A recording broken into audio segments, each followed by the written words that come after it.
Cek 1, 2, 3. Apakah suara Mimin berhasil didengar dengan baik? Cek 1, 2, 3.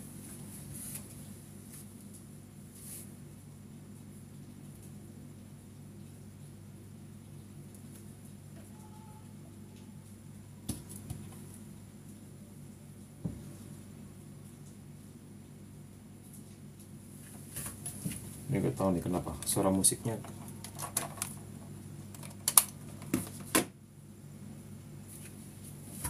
Cek 1, 2, 1, 2, 3. Teman-teman, bagaimana? Apakah suara musiknya masuk?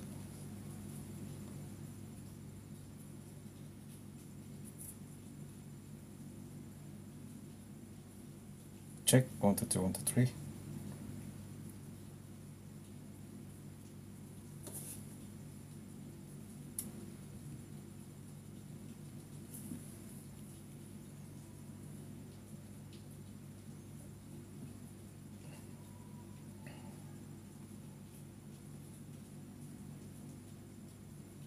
Cek 1, 2, 1, 2, 3.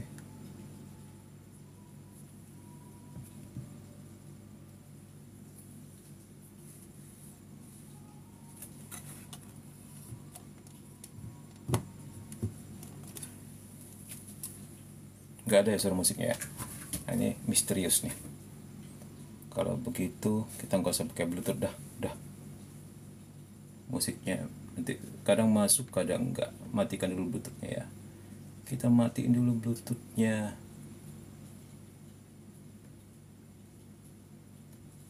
Oke.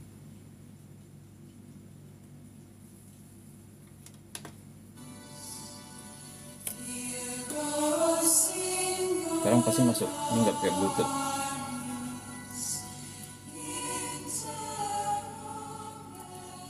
Biar sayap-sayap aja. Ini pasti masuk ya. Ini langsung dari speaker aja, nggak pakai bluetooth suaranya. Oke, sambil nunggu teman yang lain ya. Sambil menunggu teman yang lain.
Baru mulai Min, baru mulai. Belum mulai kok. Kubing hadir, puji Tuhan ya.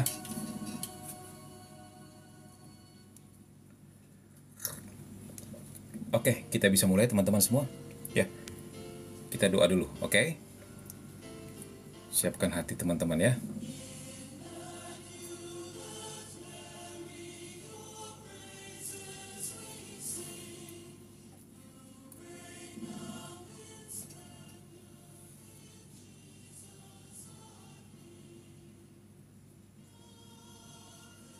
Dalam nama Bapa dan Putra dan Roh Kudus. Amin. Doa melawan pengaruh kuasa iblis.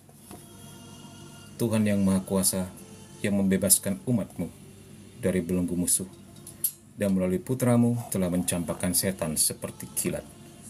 Bebaskanlah aku, putra-putrimu, dan juga seluruh keluargaku dari setiap pengaruh roh jahat, terutama roh kematian, penyakit, keputusasaan, kebingungan, perpecahan, kecemasan, keserakahan dan ketidakadilan, ketakutan, kemarahan, kebencian, nafsu, kemalasan dan kesombongan. Perintahkanlah agar setan pergi menjauh dariku, keluargaku, dan semua orang yang kucintai dengan kuasa Putra Tunggal-Mu, terutama kami semua yang Kau undang Tuhan untuk mengikuti live Demonologi Komsa KKSM pada malam hari ini. Selamatkanlah kami dari imajinasi setan dan kegelapan. Penuhilah kami dengan terang Roh Kudus-Mu, agar aku dan semua kerabat dilindungi dari semua jerat licik setan. Anugerahlah malaikat yang akan selalu berjalan di depan dan menuntun kami ke jalan kebenaran sepanjang hari hidup kami, untuk menghormati nama-Mu yang mulia, Bapa, Putra, dan Roh Kudus, sekarang dan selama-lamanya. Bunda Maria doakan kami, Malaikat Agung Mikael berperanglah bagi kami untuk mengatasi segala gangguan dalam segi apapun, baik koneksi maupun apapun juga pada malam hari ini, sehingga pewartaan dapat disampaikan dengan baik. Para malaikat pelindung dan orang kudus beserta kami selalu. Kemuliaan kepada Bapa dan Putra dan Roh Kudus, seperti pada permulaan, sekarang, selalu, dan sepanjang segala abad. Amin. Dalam nama Bapa dan Putra dan Roh Kudus. Amin. Baik. Selamat malam teman-teman semua. Apakah suara Mimin bisa didengar dengan baik? Apakah musiknya sudah cukup terdengar juga? Komen-komen ya. Sebelum kita mulai, we have to make sure, kita harus memastikan semuanya oke.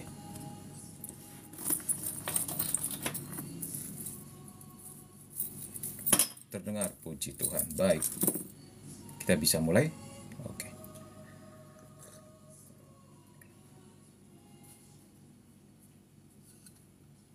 Minggu lalu aku telat datang, Min, terus bingung kenapa disuruh doa penutupan sendiri pas live-nya gangguan. Ya. Begitulah, live-nya kadang-kadang gangguan ya. Ya, tapi setiap kita mengikuti demonologi itu wajib berdoa sebelum dan sesudah, ya, untuk mencegah serangan balik ya. Semoga tidak ada serangan balik ya, tetapi kita terus menerus berjaga-jaga seperti kata kitab suci ya. Oke, baik, siapkan hatimu, kita akan terbang pada malam hari ini. Oke teman-teman terkasih, dimanapun Anda berada, di darat, laut, di angkasa raya maupun di semesta alam yang beda dimensi dan sebagainya, terima kasih atas kehadirannya. Sehat selalu, Tuhan berkati.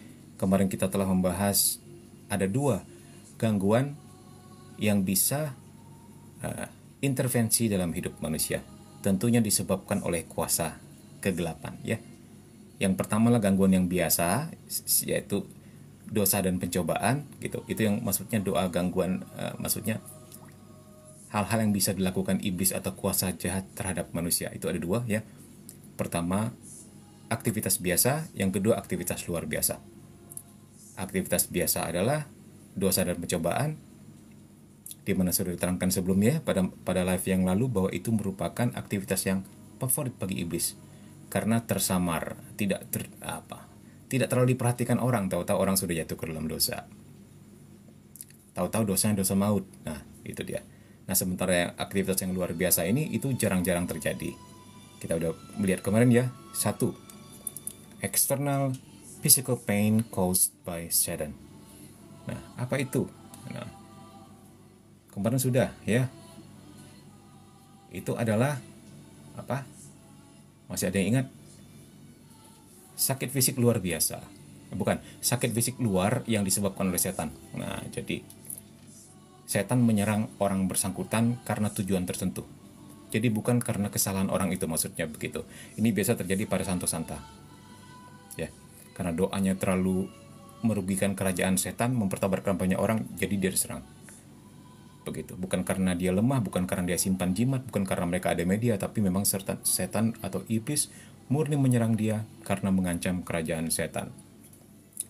Nah, jadi jangan heran kalau suatu hari kamu sedang berjalan kepada kekudusan, kamu diserang setan ya.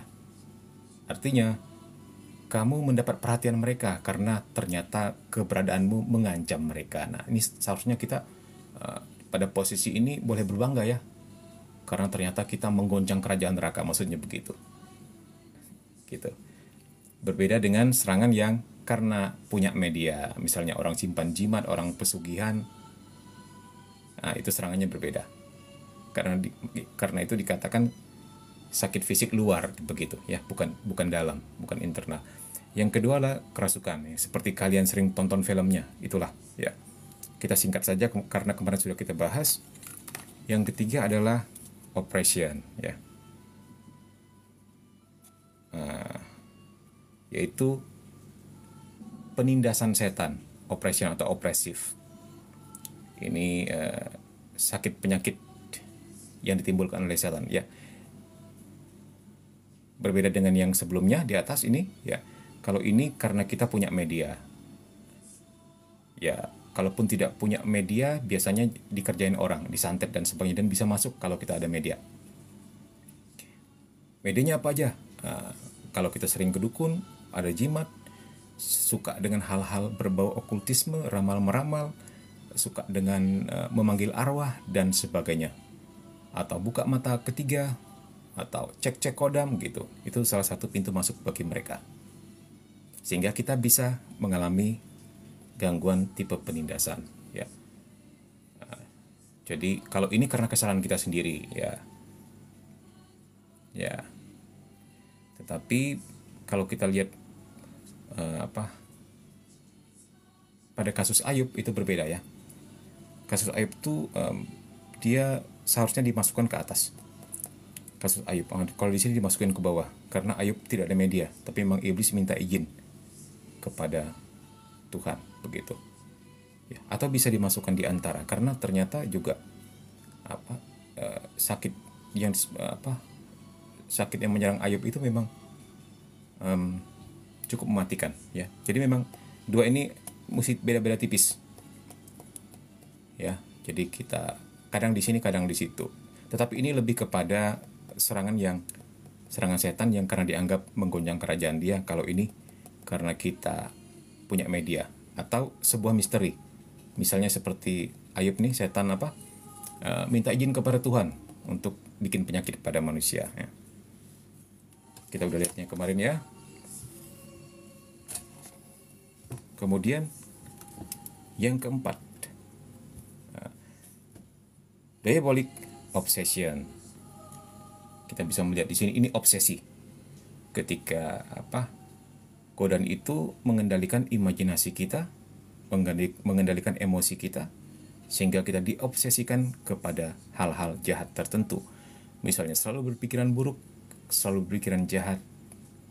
Puncak-puncaknya bunuh diri. Mending kalau bunuh diri, kalau bunuh orang, kan bisa diobsesikan ke sana, begitu. Ya, walaupun diletakkan di nomor 4, bukan berarti dia kurang berbahaya dibanding yang sebelum-sebelumnya, ya. Bahkan menurut Mimin ini yang lebih susah diduga. Kalau yang kerasukan yang bisa kita lihat itu kan, bisa kita tangkap, kan begitu.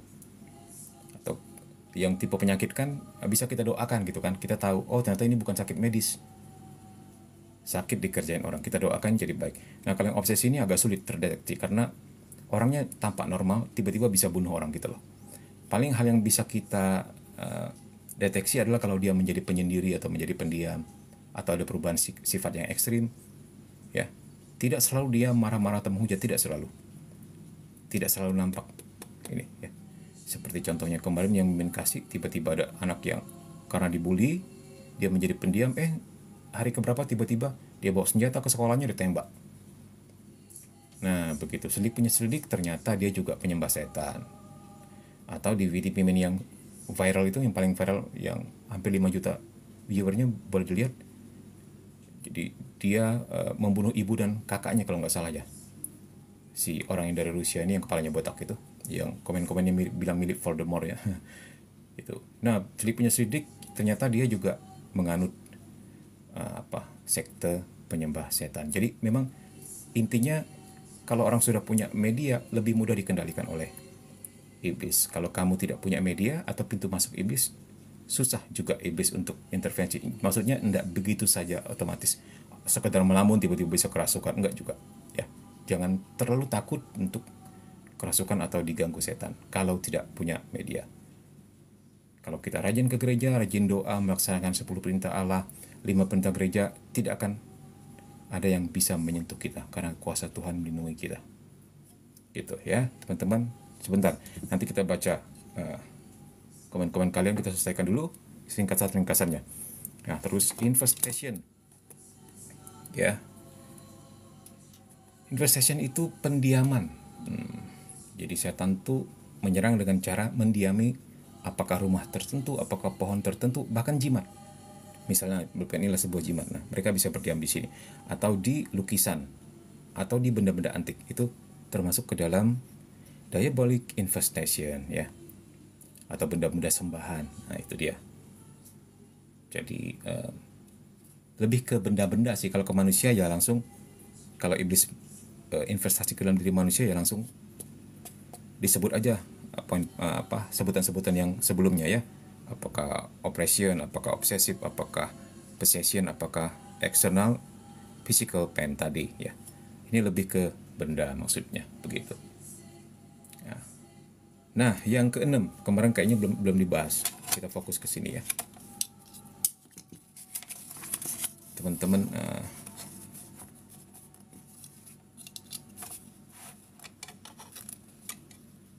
terima kasih yang sudah share, yang sudah like, yang sudah komen, yang sudah kasih gift, puji Tuhan ya. Oke, kita mau bahas di sini. Oke, tapi sebelum itu kita lihat kalian komen apa aja ya.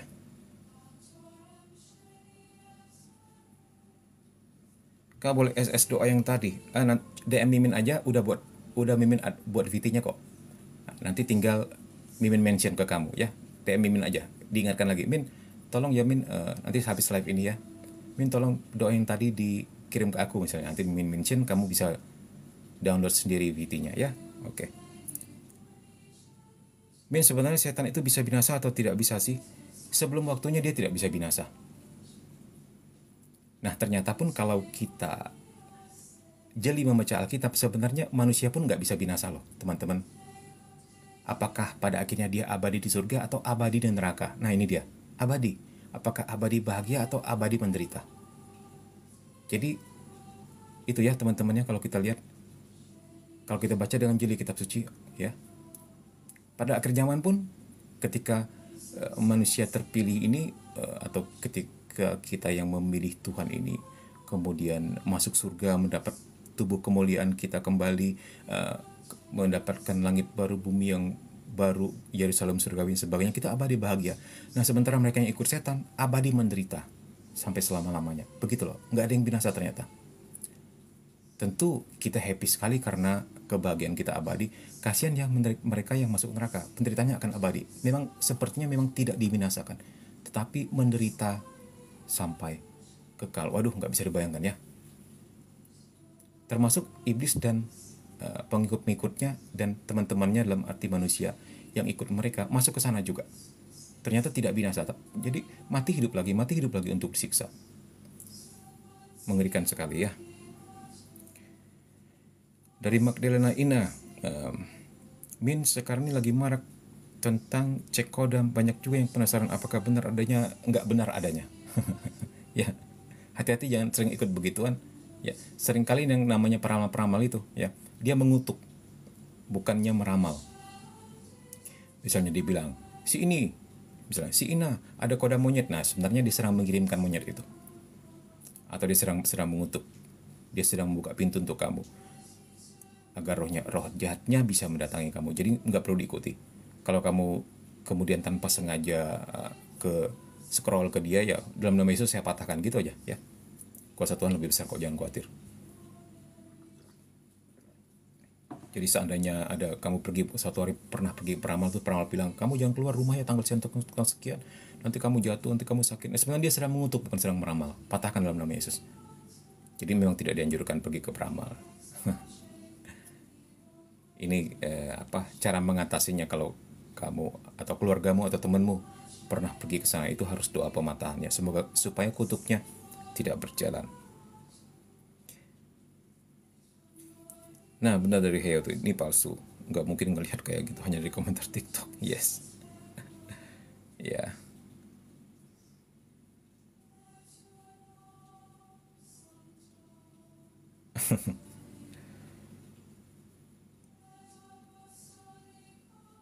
Shalom tersahabat, shalom juga. Oke teman-teman, sekarang kita mau lihat ini poin ke-6.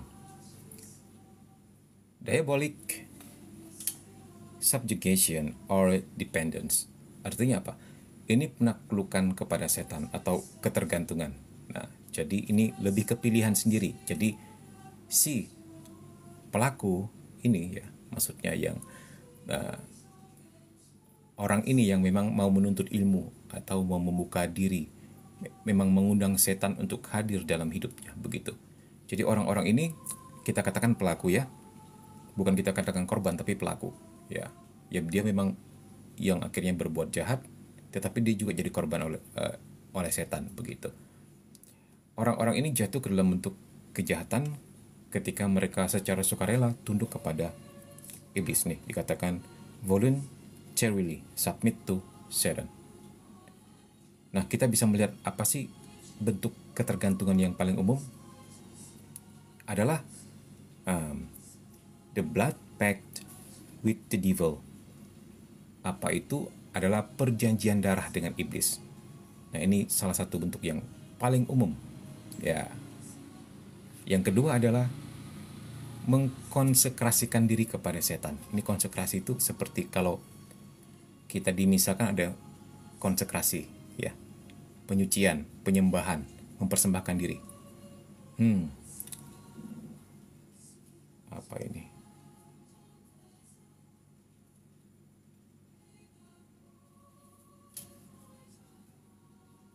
Sebentar ya, dapat dari Mimin dapat notif dari TikTok. Sebentar, Mimin jawab dulu.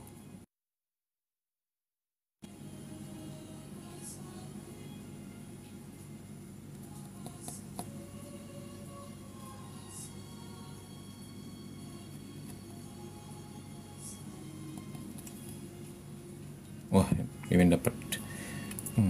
Rupanya TikTok pingin Mimin nampakkan wajah sepertinya, tapi susah juga kalau seperti itu ya. Tapi Mimin sudah barusan share. You should allow content like this, Mimin bilang. Jadi biarkan mereka menyelidiki lah. Mungkin dipikirnya Mimin pelaku kejahatan kali.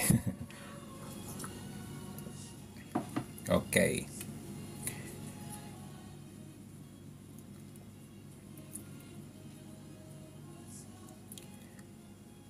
Salve Min, salve juga. Min, Injil ini dikutip dari Injil apa bang? Maksudnya Injil yang mana?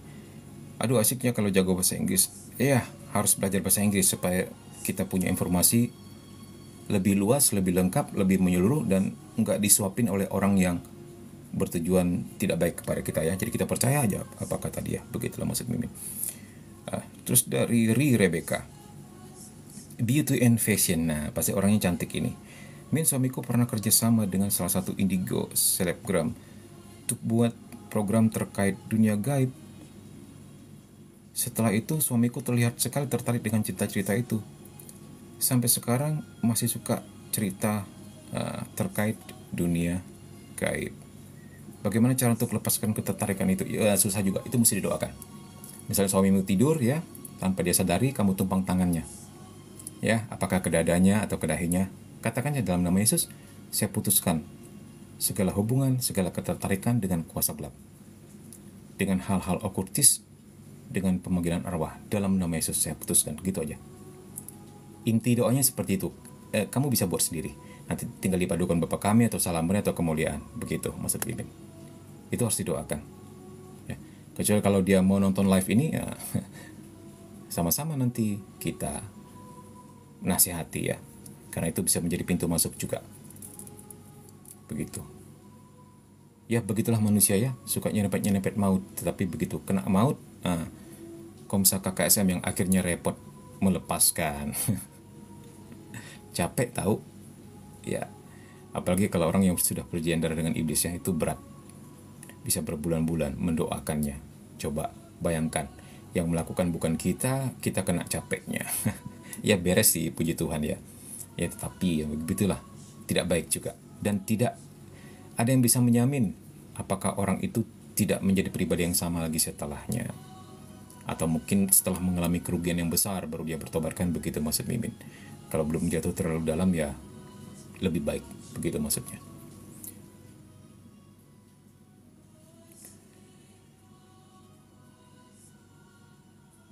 Sudah dari Frank Lempar, sudah belajar English tapi nggak nyantor-nyantor. Itu pelan-pelan ya. Masih sering nonton berita-berita Inggris, nonton YouTube bahasa Inggris begitu.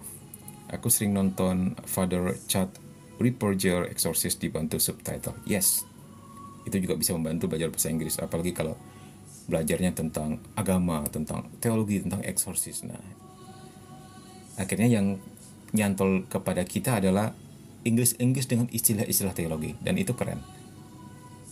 Ya, karena one step ahead daripada pembelajaran bahasa Inggris normal yang sekedar percakapan aja, tapi kita sudah masuk kepada keilmuan kan begitu. Jadi kita mengenal istilah-istilah yang lebih tinggi daripada sekedar percakapan normal begitu. Nah, dikatakan di sini tadi ya teman-teman, ada dua bentuk orang ketergantungan atau menaklukkan diri kepada setan, yaitu perjanjian darah dengan mengkonsekrasikan diri kepada setan. Kalau perjanjian darah mungkin kalian sudah tahu ya. Jadi orang itu memang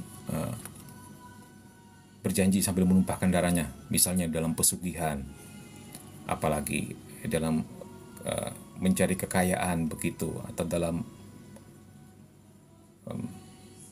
ya begitulah. Kalau dia manusia ingin melakukan sesuatu yang tidak berkenan kepada Tuhan lah, karena Tuhan tidak mungkin mengabulkan keinginan-keinginan yang bisa merugikan orang lain seperti itu ya. Mereka untuk menguatkan itu, mereka menumpahkan darah, berjanji dengan setan. Bahkan ada yang kontrak, ada yang setahun, ada yang selama-lamanya, ada yang 10 tahun begitu ya. Nah, kemarin barusan Mimin nonton YouTube, nggak tahu benar atau enggak ya, karena itu mesti ketemu dan kita mesti interview lebih dalam lagi. Tapi intinya dia begini, ketika dia terima pesugihan itu, setiap hari dia dapat uang berapa gitu, 100.000 atau 200.000, Mimin lupa ya. Tetapi memang dia nggak bisa tidur sampai misalnya dia kekayaannya dia akan terima dalam waktu setahun, per hari berapa ratus ribu uangnya dikeluarin dari alam gaib begitu. Jadi selama setahun itu memang dia nggak tiduran, nggak bisa tidur, karena mungkin seperti itu perjanjiannya. Beneran nggak bisa tidur dia bilang gitu, kata dia sih ya. Men nggak tahu, gitulah intinya. Ya mungkin bisa jadi aja, bisa jadi cara hal-hal yang bisa merugikan kesehatan seperti ini terjadi, karena kita tahu makhluk di sana selalu ingin menghancurkan dan merugikan manusia. Ya, bisa mereka memberi kekayaan, bisa, tapi nggak ada yang gratis. Bisa mereka memberi kesembuhan, bisa, nggak ada yang gratis. Ya teman-teman, dengan cara-cara menyeramkan seperti itu, perlahan-lahan, apakah kamu, apakah keluargamu, atau orang yang kamu kasih diambilnya. Itu sudah pasti. Tidak ada yang gratis, Kisanak. Jadi sebenarnya kalau ada sebuah pepatah, tidak ada makan siang gratis, nah itu benar tuh. Setan paling tahu itu. Ya, oke. Min biasanya pasang cermin kelihatan wajah hostnya supaya tidak dapat peringatan dari TikTok. Oh gitu ya. Pasang cermin. Nanti kita pikirkan gimana caranya ya. Atau one day Mimin menampakkan diri tapi pakai masker gitu ya.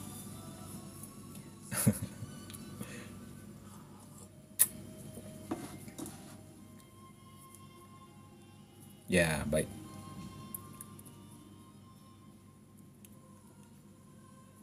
Iya, benar. Padahal kalau minta ke Allah semua itu gratis kok. Pada minta ke mereka. Iya, tipikal manusia ya. Karena Tuhan kan selalu memberi apa yang sekiranya baik untuk jiwa kita, baik untuk kita dan baik untuk keluarga kita. Sehingga kalau ternyata doa kita minta pisau dan bisa membunuh diri kita sendiri, Tuhan pasti nggak akan kabulkan. Nah, berbeda sama kuasa gelap yang bukan Tuhan.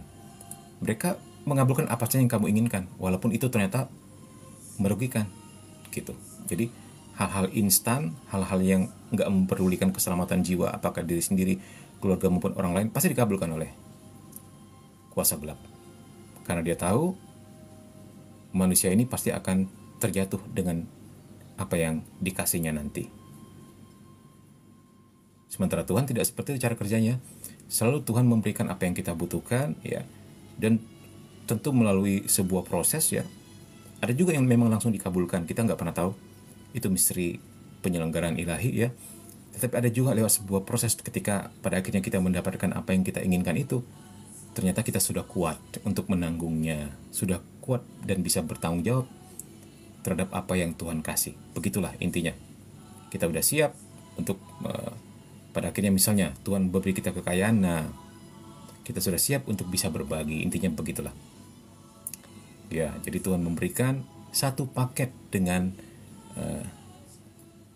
pemulihan juga jiwa raga kita, keselamatan jiwa kita, keselamatan keluarga juga. Jadi benar-benar hal yang terindah dan terbaik yang bisa melibatkan lebih banyak lagi orang baik.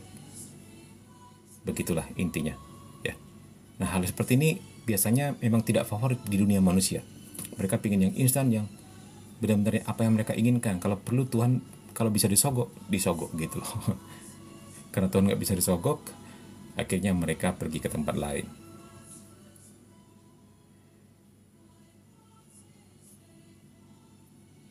Benar, manusia suka yang instan. Manusia banyak yang kalah sama hawa nafsu, Min. Ya benar, kata si Abigail. Dari Amai Cat, Min, apa setan bisa berbicara lewat suara hati? Dalam keadaan normal nggak bisa. Tetapi untuk mereka yang sudah mengalami intervensi tipe obsesif yang tadi kita bicarakan, itu bisa. Ya, untuk mereka yang sudah terkena intervensi tipe obsesif, itu bisa, ya. Kadang-kadang orang seperti ini bisa mendengar suara secara audible untuk bunuh diri. Nah, ini bukan sekedar teori, tapi kerap kali dan tidak jarang kita alami sebagai tim. Ya, dalam keadaan yang paling parah, dia mendengar suara bilangnya gini, kamu tuh nggak berharga, kamu itu beban keluarga, kamu lebih baik mati sekarang, ya, daripada menyengsarakan orang tua, daripada menyusahkan orang lain. Sekarang lebih baik, ya, atau kamu ikut saya saja. Hal seperti ini mereka bisa mendengar secara audible. Nah, tentu ini mesti dikaji lagi juga secara psikologis, ya teman-teman. Jangan langsung dikatakan itu dari setan juga. Jadi kalau seandainya kita sudah tahu anak ini misalnya sudah melewati medis, sudah melewati psikolog, ya, dan ternyata gangguan itu masih ada, dan ternyata terdeteksi memang dia ditumpangi sesuatu, nah ini kita bisa pastikan. Memang panjang prosesnya untuk memastikan, tapi katakanlah sudah pasti itu gangguan kegelapan, bisa seperti itu, ya. Tapi untuk manusia normal, ya, untuk kita yang ya mungkin cuman ke gereja seminggu sekali, tetapi setia melaksanakan 10 perintah Allah dan 5 perintah gereja, berbuat baik kepada siapa saja, bersedekah dan sebagainya, ya, orang-orang biasa sajalah, ya, nggak akan bisa mengalami intervensi. Nah, jadi bahkan untuk orang yang dulu mungkin pernah sering pergi ke dukun, sering pergi ke peramal, pernah jatuh ke dalam perdukunan dan sebagainya, ya, maksudnya hal-hal ringan, belum sampai kepada dua ini tadi, perjanjian darah sampai dan mengkonsekrasi diri kepada iblis, belum sampai kedua ini, itu dengan doa-doa biasa bisa rontok kok. Nggak perlu doa pelepasan, nggak perlu eksorsis. Dengan pengakuan dosa, hal-hal biasa saja, hal-hal baik yang dianjurkan oleh agama, ya. Kecuali kalau sudah terlibat di dua hal ini, ya itu wajib doa pelepasan. Karena pasti ada yang terjadi dalam hidup orang ini. Apakah kerasukan, apakah penindasan dalam bentuk penyakit, apakah obsesif, apakah investasi seperti tadi di rumahnya, begitu kan.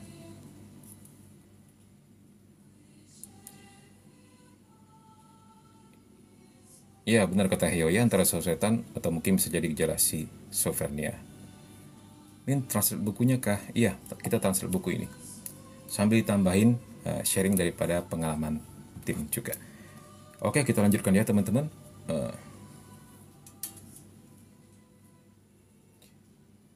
Nah, di sini dikatakan, how can we defend ourselves from all these evils? Sekarang bagaimana agar kita dapat membela diri dari semua makhluk-makhluk jahat ini? Dikatakan di sini, penafsiran ritual yang ketat itu membatasi eksorsis hanya pada kasus kerasukan yang sebenarnya. Jadi maksudnya gini, ya, untuk menentukan apakah orang itu sungguh kerasukan atau sekedar cari perhatian atau sekedar histeri atau sekedar schizophrenia dan sebagainya, itu memang perlu penyelidikan, nggak bisa langsung begitu saja, ya.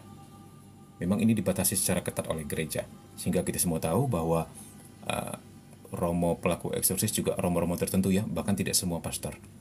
yang dikasih uskup tugas untuk itu, ya.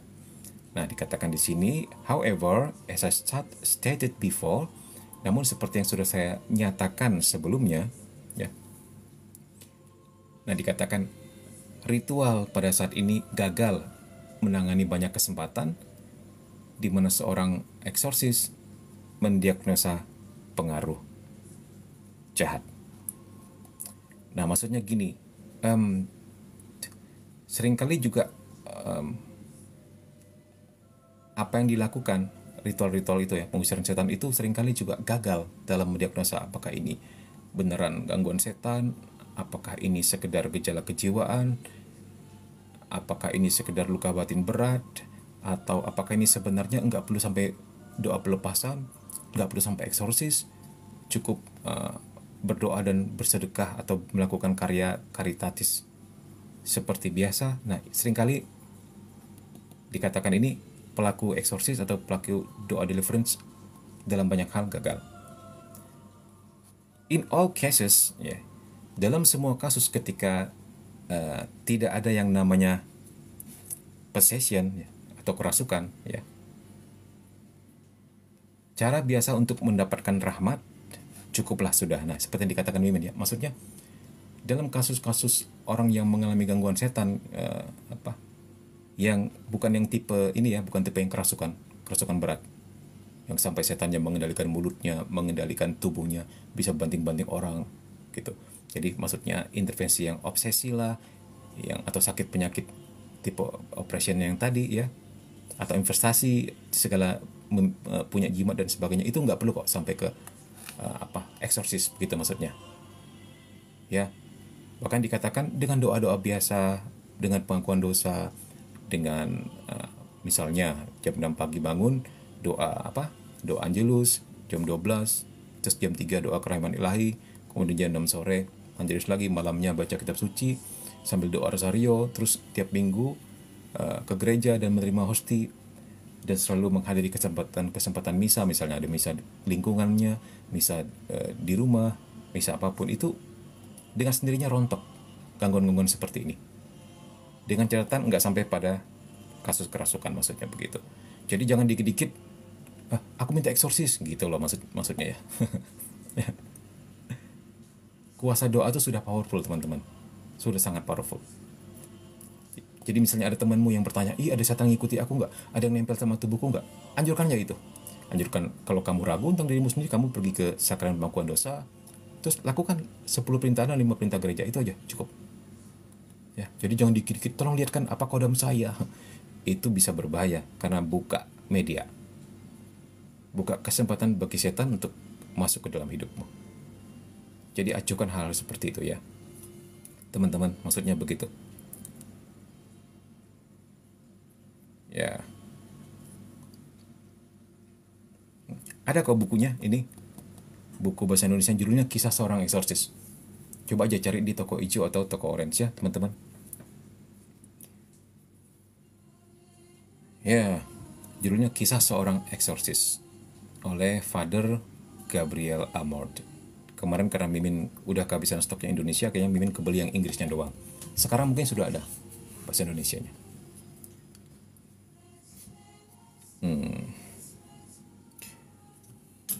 Sudah mengerti ya teman-teman di sini? Jangan dikit-dikit minta doa pelepasan, jangan dikit-dikit cari romo eksorsis, maksudnya begitu.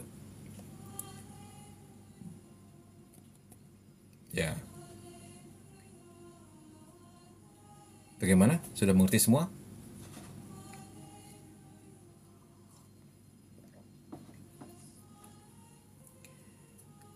Bisa cek di VT Mimin ya, di bagian playlist yang Deliverance. Di situ Mimin ada bikin VT tentang cara mengatasi intervensi kuasa kegelapan dalam hidup. Nanti dicek ya di playlist yang Deliverance ya, oke? Hal yang paling mendasar adalah sakramen pengakuan dosa dulu. Setelah itu laksanakan doa-doa harian seperti biasa. Ya. Ya, terus udah gitu apalagi dikatakan di sini ya, this means are a prayer, artinya apa? Artinya ya, Sarana-sarana ini adalah doa seperti dikatakan di sini. Sakramen, ya, bersedekah, menjalani kehidupan Kristen, ya, kemudian apalagi mengampuni orang yang bersalah, gitu. Terus dan meminta bantuan dari Tuhan kita, Bunda Maria dan Orang Kudus, serta para malaikat. Hal seperti ini loh, sudah cukup. Ya, doa-doa yang disediakan dalam gereja Katolik sudah berlimpah ruah. Kamu juga bisa banyak pilih, apakah rosario, apakah novena, apakah doa kerahiman ilahi, apakah doa Santo Benediktus, banyak sekali. Semuanya ampuh, teman-teman. Ya, lakukan dalam iman. Atau cuma mungkin 3 Salam Maria atau doa apa kami, ya. Karena Tuhan kita Maha Kuasa, ya. Doa apapun didengar oleh Dia. Gitu, ya.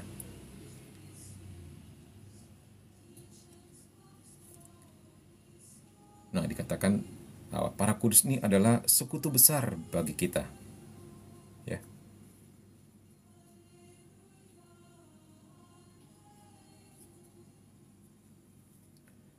Nah, dikatakan di sini saya dengan senang, ya, akan mengakhiri bab atau pembicaraan tentang iblis, sang musuh Kristus ini, dengan berbicara tentang malaikat.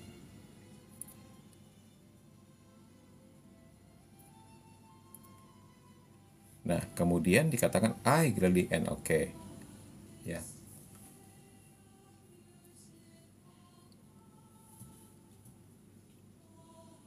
Di sini ada yang sering berdoa kepada malaikat pelindung atau sudah jarang, itu boleh diaktifkan lagi ya, teman-teman.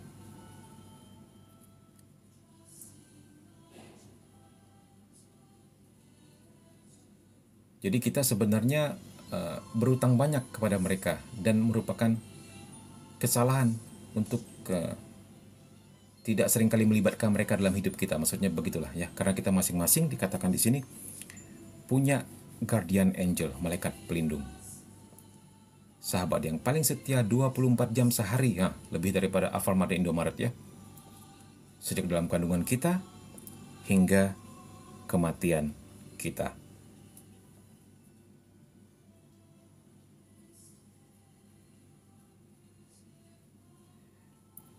Teman-teman. Min, adakah doa khusus untuk membuka pintu jodoh, Min? Itu mesti doa dan usaha ya. Coba aja novena 3 Salam Maria. Ya. Tetapi juga dengan usaha. Pasti bisa. Ya. Usaha dalam arti apa? Misalnya kamu banyak terlibat dalam acara-acara doa Katolik, misalnya ada acara mudika atau acara apa, acara seminar-seminar atau apalah begitu. Cari alasan untuk bisa terlibat di banyak kegiatan gereja. Gabunglah dengan salah satu komunitas. Apakah komunitas Legio Maria, apa komunitas kerahiman ilahi, atau mungkin persekutuan doa karismatik, atau tim doa pelepasan mungkin ya. Siapa tahu nanti ketemu yang cantik-cantik, yang ganteng-ganteng, atau yang biasa-biasa saja tapi berkarisma gitu kan. Ya begitulah doa dan upaya ya. Doa apapun sebenarnya baik. Tapi seringkali Mimin mendengar banyak kesaksian yang menceritakan tentang keampuhan doa novena 3 Salam Maria. Boleh dicoba ya. Nah, dikatakan di sini ya, He unceasingly protect us body and soul while we for the most part never think about him. Jadi para malaikat dan orang kudus tersebut maksudnya, dia tak henti-hentinya melindungi kita, tubuh dan jiwa, sementara kita, sebagian besar dari kita nggak pernah memikirkan mereka. Ya, kasihan dia mereka ya. Seringkali tidak kita libatkan dalam hidup kita. Padahal itu fasilitas surgawi loh. Orang kudus di surga, para malaikat dan orang kudus. Ya teman-teman. Nah tadi kalau ada yang bertanya tentang cari jodoh dan sebagainya, boleh minta bantu mereka. Persekutuan para kudus ini. Dengan novena 3 Salam Maria juga, itu juga sebenarnya melibatkan persekutuan para kudus. Karena Bunda Maria adalah ratunya para kudus. Santo Mikael juga oke ya. Nah, dikatakan komunitas jomblo Katolik juga ada. Yes. Boleh, mana-mana aja, silakan. Ya, cek dulu HP Min agak panas ya. Yalah, nggak apa-apa, yang penting lancar.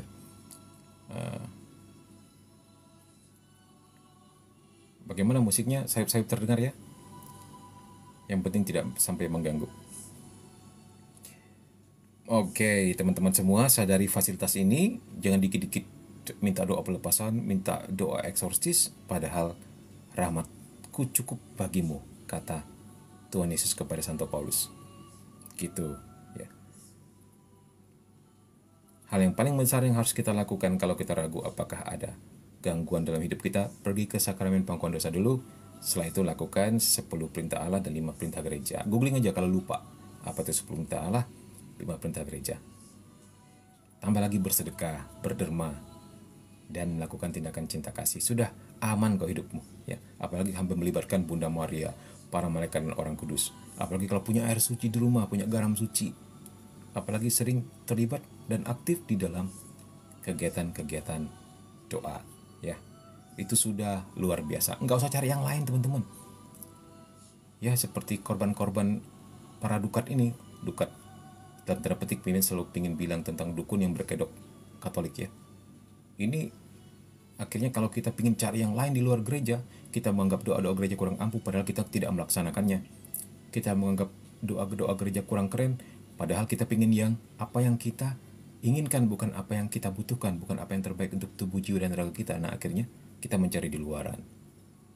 Akhirnya ketemu dengan makhluk-makhluk seperti ini yang pakai benda-benda aneh lah ya. Bilangnya kejawen, ternyata apa? Sebagai pintu masuk bagi dia untuk melakukan ritual sinkretismenya, mencampur adukan imannya dengan sesembahan lokal. Ya, begitulah ya. Nanti mungkin ada saat tertentu kita berbicara tentang sesajen, tentang korban sembelihan di sesi yang lain mungkin. Karena hal seperti ini sering dilakukan juga. Atau dalam istilah meruat begitu kan. Ini baik juga dijelaskan secara teologi ya, teman-teman. Apakah boleh, apakah tidak boleh? Nah, itu penjelasannya mungkin akan lebih panjang.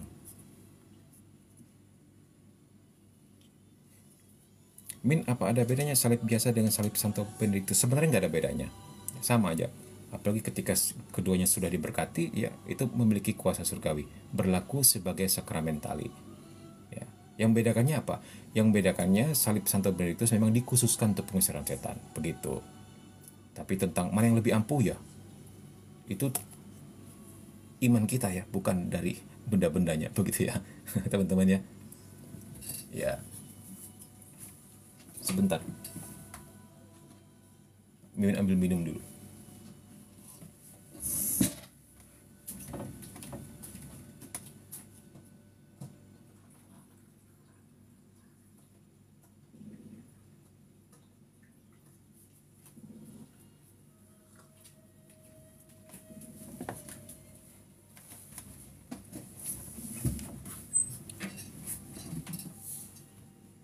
Oke, sampai di mana kita tadi? Ya, bahwa para malaikat dan orang kudus ini, para fasilitas surgawi ini senantiasa menjaga kita. Manfaatkan itu, pakai itu. Jangan sampai kita tidak pernah memikirkannya. Ya, dikatakan di sini, we also know that each nation has its particular guardian angel and probably every community and family. Although we aren't certain on the two last point. Artinya apa? Artinya kami juga tahu bahwa setiap bangsa memiliki malaikat pelindungnya sendiri, dan mungkin setiap komunitas dan keluarga, meskipun untuk dua hal yang terakhir ini kami nggak begitu yakin. We know, however, meskipun demikian, kita tahu bahwa malaikat itu multitude, sangat banyak. Dan keinginan mereka adalah untuk dan keinginan mereka untuk membantu kita itu jauh lebih besar daripada keinginan setan untuk menghancurkan kita. Nah, ini kata-kata yang harus kita camkan kisanak. Camkan baik-baik ya. Demonologi adalah sebenarnya pemberitaan tentang kekuatan Kristus, bukan menceritakan tentang pekerjaan iblis. Jadi jangan salah ya. Inti demonologi itu adalah sebenarnya menceritakan kekuatan Kristus di atas segala kuasa kegelapan. Bukan kita sharing atau bercerita tentang setan. Tidak. Jangan salah. Kita sedang berbicara betapa lamanya, betapa pecundangnya makhluk-makhluk tersebut di hadapan nama Yesus. Nah, ini dia. Ini yang harus kita set di minded kita, di kepala kita. Bahkan dikatakan di sini sehingga kita dalam belajar demonologi ini lebih banyak memikirkan, lebih banyak berpikir tentang Tuhan, tentang kebaikannya, tentang para malaikat yang berada di sekitar kita, bahwa mereka jumlahnya lebih banyak. Jadi kalau kamu suatu hari berada di tempat tertentu dan takut gelap, takut ini, takut itu, ingat jumlah malaikat lebih banyak daripada jumlah iblis. Fokuslah kepada kehadiran malaikat, fokuslah kepada kehadiran Bunda Maria di situ, malaikat pelindungmu dan santo pelindungmu. Fokus saja ya, jangan fokus kepada seremnya tempat itu, jangan fokus pada aduh ada yang ngintai saya nggak ya, aduh gimana bentuk setannya ya, itu benda apa sih itu di sana bentuknya seperti ini seperti itu. Nah ya, jelas sekali dikatakan di sini kan, bahkan di Wahyu dikatakan apa, masih ada 2/3 malaikat yang setia sama Tuhan dan ikut Tuhan, sementara yang jatuh ikut Lucifer, setan dan teman-temannya itu cuman 1/3. Ya walaupun juga cukup banyak ya, tetapi masih kalah banyak dengan 2/3 itu. Nah ini dia, fokus kepada hal-hal positif daripada hal-hal negatif. Bagaimana teman-teman? Faham sampai di sini? Kok diam aja? Mengerti atau mengerti nih? Salve juga.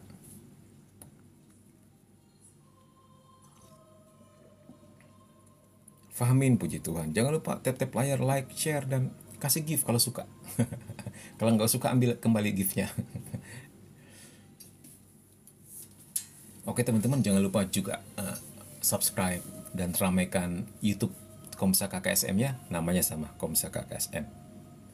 Kalau nggak salah belum sampai 1000, belum sampai 800, sedikit lagi sampai 800 ya subscribernya ya. Ya tambah 200 lagi deh, nggak tahu gimana caranya. Mungkin bantu di share juga ya, supaya mungkin suatu hari kita bisa live di sana juga, kan keren juga. Baik. Sampai di sini. Dikatakan apa? Sacred Scripture often tells us about the missions that God entrusted to His angels. Kitab suci sering memberitahu kita tentang misi yang dipercayakan Tuhan kepada para malaikatnya. Sehingga kita tahu bahwa nama pangeran para malaikat adalah Santo Mikael atau Panglima Bala Pasukan Surgawi ya. Nah, kalau kita telah lebih dalam lagi, there is a hierarchy among the angels based on love. Bahwa ada hierarki di antara para malaikat berdasarkan cinta. Nah, ini berdasarkan cinta, teman-teman. Jadi kemarin untuk yang sering ikut mimin, kita berbicara juga tentang hierarki para malaikat. Malaikat yang setia sama Tuhan dan malaikat yang telah jatuh. Kedua-duanya punya hierarki, tapi beda sumber. Ya, yang satu yang ikut Tuhan ini berdasarkan atas cinta, love. Berdasarkan atas kedekatannya dengan Tuhan. Untuk penentuan hierarkinya, siapa yang lebih tinggi, siapa yang lebih membumi gitu kan. Boleh dikatakan dalam tanda petik yang paling rendah dalam tanda petik loh ya, itu malaikat pelindung karena paling dekat sama kita. Nah, jadi levelnya diukur dengan yang paling dekat sama Tuhan seperti serafim itu yang paling tinggi. Sementara yang paling dekat sama manusia, nah itu levelnya paling bawah. Karena tugasnya menjaga kita langsung. Sementara dekat sama Tuhan, tugasnya puji-pujian, memuji memuliakan Tuhan. Ya, sambil tentu saja membantu mengontrol para malaikat-malaikat di bawahnya. Gitu. Sementara malaikat yang telah jatuh, malaikat jahat, juga punya hierarki, tapi didasarkan atas dominasi dan penaklukan.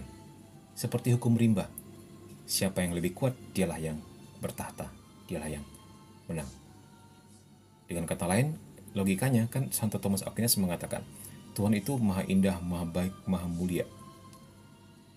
Ketika para malaikat ini memutuskan hubungan sama Tuhan, ya, otomatis mereka putus dari yang namanya indah, baik, dan mulia. Ya, mereka menjadi kontradiktif terhadap hal-hal surgawi. Artinya malaikat yang artinya iblis atau malaikat yang telah jatuh atau malaikat jahat ini, yang paling kuat adalah malaikat yang paling jelek, paling pemarah, paling tidak indah, paling tidak baik. Makin dia kontra sama Tuhan, makin kuat dia, karena kekuatannya didasarkan atas kebencian. Gitu ya. Sebentar, ada peringatan dari TikTok ya. Apalagi ini? Oh, verifikasi. Oh, tidak apa-apa TikTok. Kalau cuma begini-begini mah bisa diatasi. Hahaha. Yang penting jangan di-ban ya TikTok ya.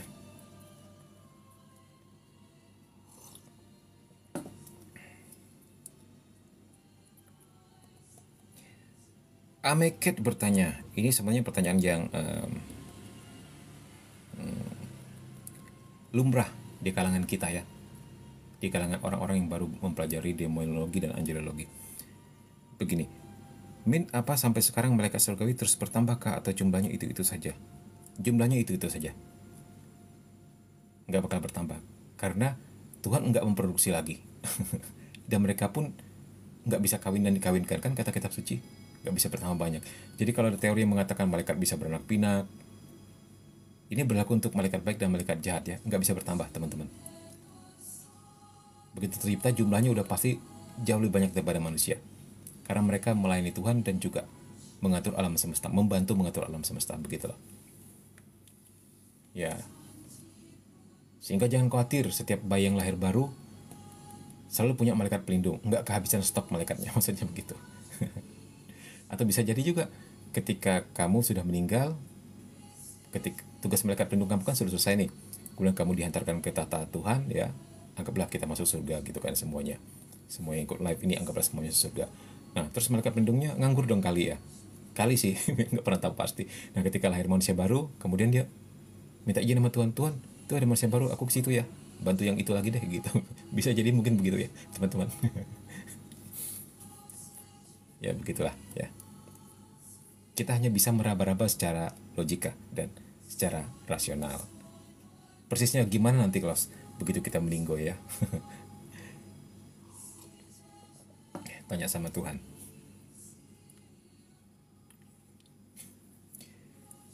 Dari Zenon, Min, gangguan sejat yang paling sering dirasakan apa, Min? Gangguan sejat kan sudah tadi barusan, kalau ikut sejak awal atau sejak kemarin ada dua.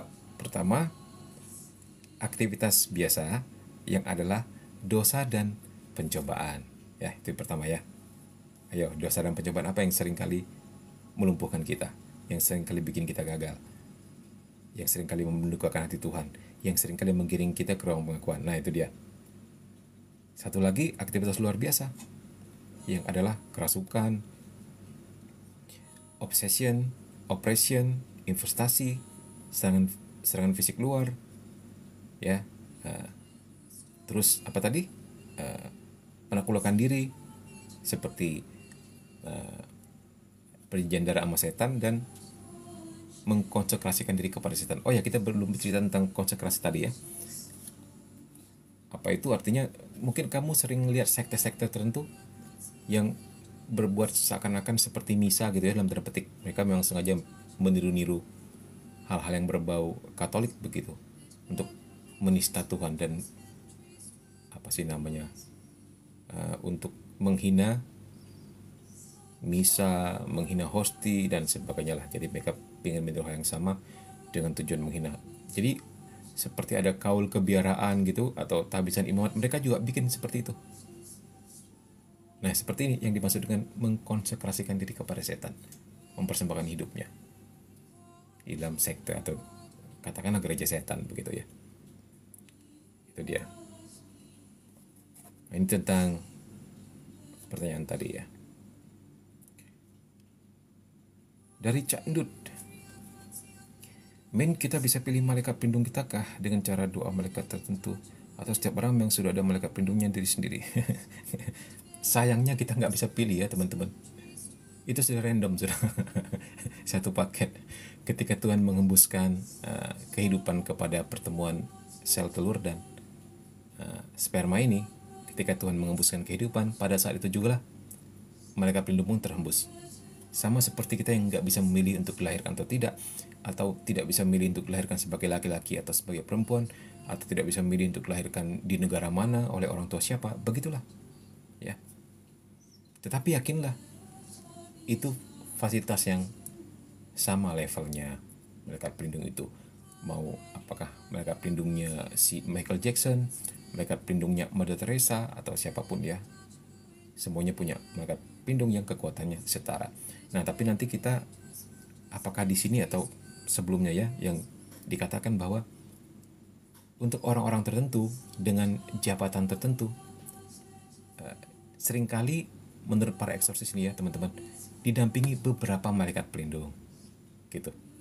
Nah, tapi ini berkenan karena dia menjabat mungkin untuk kepentingan negara, kepentingan orang banyak ya, supaya tidak dikacaukan dengan karya keselamatan Tuhan terhadap manusia ya, tidak dibelokkan oleh kuasa kegelapan yang seperti setan yang mencari mangsa tersebut ya. Tentu orang-orang seperti ini yang punya tanggung jawab besar itu dijaga ya. Untuk orang tertentu punya beberapa sesuai dengan jabatannya.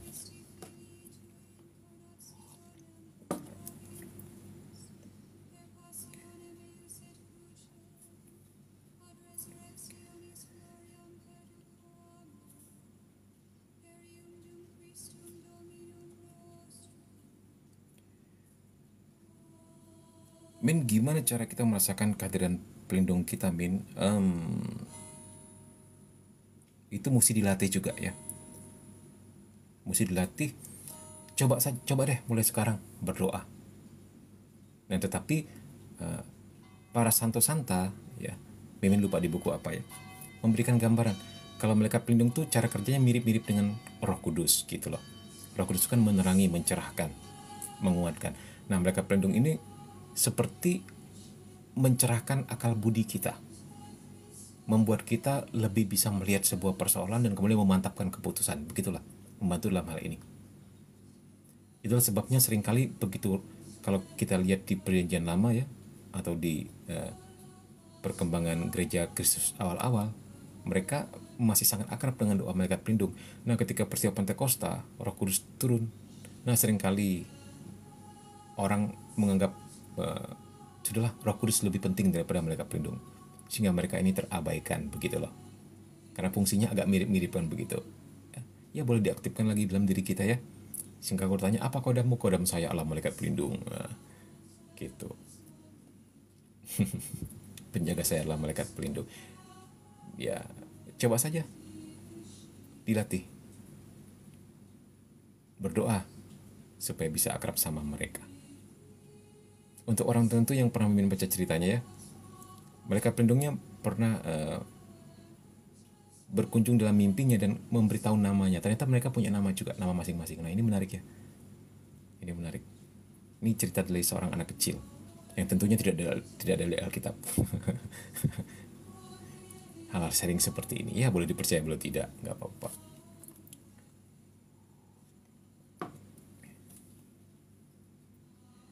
Dalam deliverance atau eksorsis diperlukan dupa Amin? Dupa itu seringkali ya, kalau untuk ritual eksorsis biasanya dipakai, walaupun bukan hal yang mutlak ya, tapi biasanya sering dipakai karena dupa itu kalau kita lihat dalam sejarahnya juga fungsinya untuk mengusir roh jahat juga, untuk membersihkan altar begitu. itu melambangkan doa orang kudus yang naik ke tata Allah di surga, bagaikan dupa yang harum semerbak di tata Allah. Ada itu ayat yang lupa, penggambaran seperti itu ya. Itu sebuah budaya saja, itu sebuah ungkapan rasa kemanusiaan kita, karena however manusia adalah makhluk simbolik yang membutuhkan hal seperti ini untuk membantu doanya untuk menjadi lebih baik lagi dalam beriman ya. Nah, kalau untuk doa deliverance sendiri kita tidak menggunakan dupa. Kita hanya menggunakan air suci, menggunakan garam suci, benda-benda sakramentali, dan doa-doa biasa atau doa-doa pribadi, itu deliverance. Nah, kalau ritual atau ritual eksorsisme itu lengkap, pakai semua ya. Bedanya apa? Anggap saja yang namanya eksorsis itu misa, sementara yang namanya deliverance atau doa pelepasan itu ibadat gitulah ya. Mana yang lebih ampuh, Min? Logikanya tentu yang lebih ampuh eksorsis, karena menggunakan seluruh rahmat-rahmat gereja tingkat tinggi, mulai dari rahmat imamat ya, karena imam yang pimpin, terus doa-doa santo-santa ya, doa bahasa Latin dan sebagainya. Mana yang lebih ampuh, Min? Nah, ini logikanya tentu eksorsis lebih ampuh, dalam arti tidak kalah ampuhnya deliverance ya. Kemarin mungkin di buku yang mana kita ceritanya tentang ada seorang pastor eksorsis yang belum berhasil mengusir setan.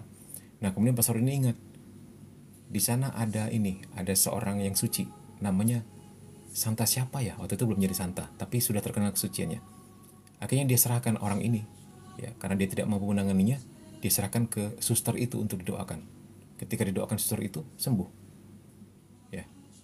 Nah, ini kan kita nggak bisa membatasi kuasa Tuhan, itu terserah Tuhan ya.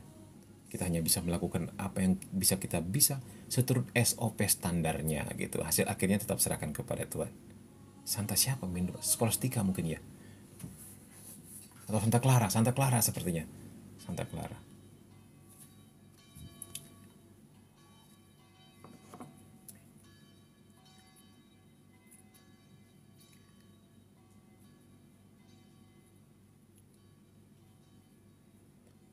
Kalau bisa milih berarti kodam bukan malaikat pelindung ya, Min. Ya mungkin ya, Min juga nggak tahu cara kerja kodam ya, tapi itu udah pasti bukan dari Tuhan ya, karena bentuknya juga aneh-aneh, binatang ini binatang itu kan gitu. Oh serius, Min? Orang yang punya jabatan punya malaikat pelindungnya lebih, itu menurut kesaksian para eksorsis ya. Referensi buku, Min, buku yang mana ini yang sedang kita pegang ini ya, atau ini juga baik dalam bahasa Indonesia ya.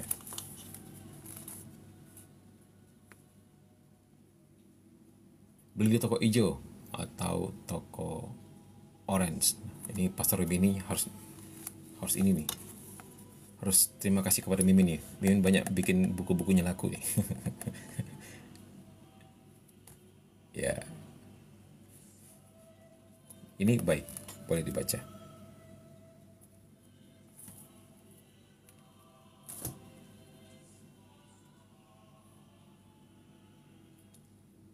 Min, wujud malaikat pelindung seperti apa ya? Supaya tidak menakutkan bagi kita, mereka mewujud mirip seperti kita.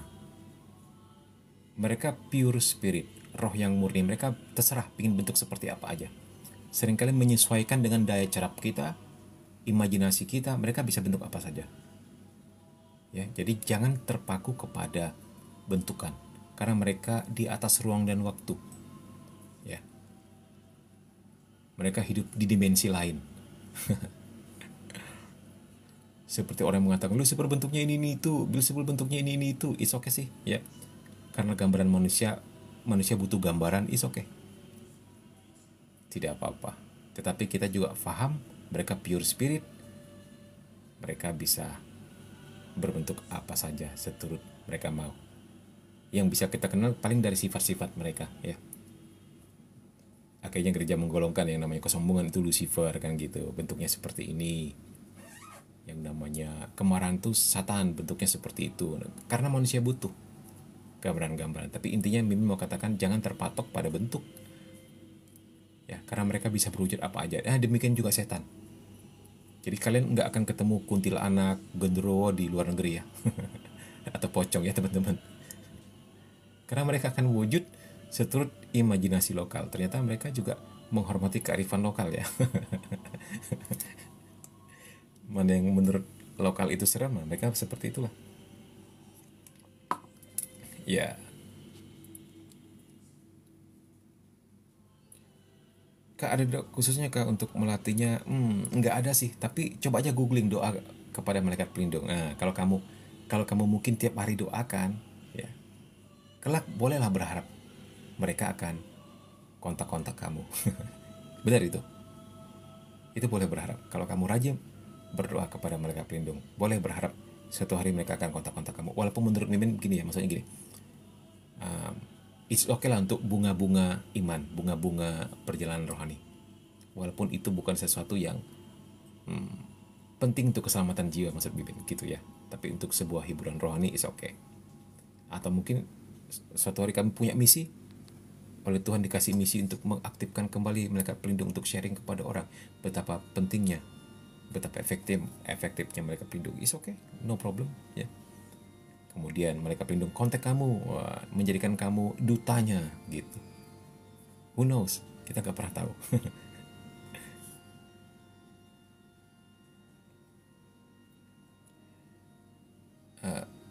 Pantas saya sering diselamatkan dalam mimpi, Min. Apa itu malaikat pelindung saya, Min? Wah, itu bisa jadi yang paling tahu seringkali adalah kamu sendiri yang paling tahu ya.